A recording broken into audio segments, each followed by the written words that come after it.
Ahmedabad municipal કોર્પોરેશનના પરિણામો આવી ગયા છે। ભાજપે 160 બેઠકો સાથે સત્તા તો જાળવી રાખી છે, પણ શું આ જીત ખરેખર વિજય છે કે પછી 2027નું ડેન્જર સિગ્નલ? અમદાવાદની અમુક બેઠકો પર ભાજપની પેનલો તૂટી અને ગઢ ગણાતા વિસ્તારોમાં ગાબડા પડ્યા છે। આજે આપણે વાત કરીશું કે કયા ધારાસભ્યોના માથે હવે લટકતી તલવાર છે અને ખાડિયા જેવા જે પરંપરાગત ગઢમાં ભાજપના પરાજય પાછળનું અસલી કારણ શું છે। નમસ્કાર, લલકા ન્યૂઝ સાથે હું મયુર મેવાડા, અને જો અમારી લલકા ન્યૂઝ ચેનલને તમે સબસ્ક્રાઇબ ના કરી હોય તો પહેલા સબસ્ક્રાઇબ જરૂરથી કરજો।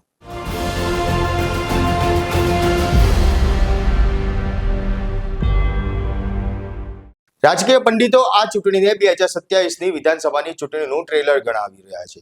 આ વખતે ટિકિટ વહેંચણીમાં ભાજપ સંગઠન કરતા ધારાસભ્યોનો દબદબો વધુ રહ્યો હતો।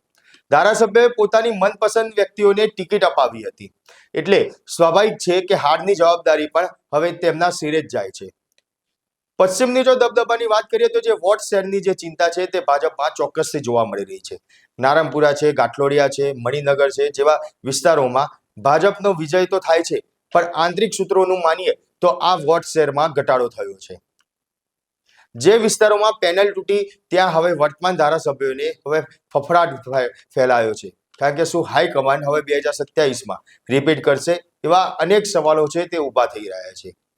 ત્યારે અમદાવાદના રાજકારણમાં હાલમાં તો જે વાત ગુંજી રહી છે કે હવે 2027ની ચૂંટણી આવી રહી છે અને આ ચૂંટણીમાં જે એએમસીના પરિણામ જોવા મળ્યા છે અને જ્યાં પરિણામો ભાજપમાં માઠા જોવા મળ્યા છે તે ધારાસભ્યો ફરીવાર રિપીટ થશે કે કેમ તે પણ સવાલ ઊભા થઈ રહ્યા છે। વાત કરીએ અમદાવાદના પૂર્વ પટ્ટાની કે ભાજપ અહીંયા પેનલો જાળવી રાખવામાં જે દાવો કરી રહ્યા હતા, પરંતુ બાપુનગર, કુબેરનગર, સરસપુર, રખિયાલ જ્યાં ભાજપની પેનલો તૂટી છે, દરિયાપુરમાં ધારાસભ્યએ કોંગ્રેસની પેનલ તોડવામાં નિષ્ફળ રહ્યા છે। આ હાર સીધો સંકેત આપે છે કે પૂર્વમાં અમદાવાદના મતદારોનો મિજાજ બદલાઈ રહ્યો છે, અથવા તો પછી ધારાસભ્યોનું ગ્રાઉન્ડ લેવલ પરનું જે કનેક્શન છે તે નબળું પડી રહ્યું છે। આ ચૂંટણીનો સૌથી મોટો આંચકો એટલે લાગે છે કે ખાડિયાને ભાજપનો એક અજય ગઢ માનવામાં આવતો હતો, ત્યાં ઇતિહાસમાં પહેલીવાર ભાજપની પેનલનો સફાયો થયો છે। ચારે કોર્પોરેટર ઘર ભેગા થઈ ગયા છે।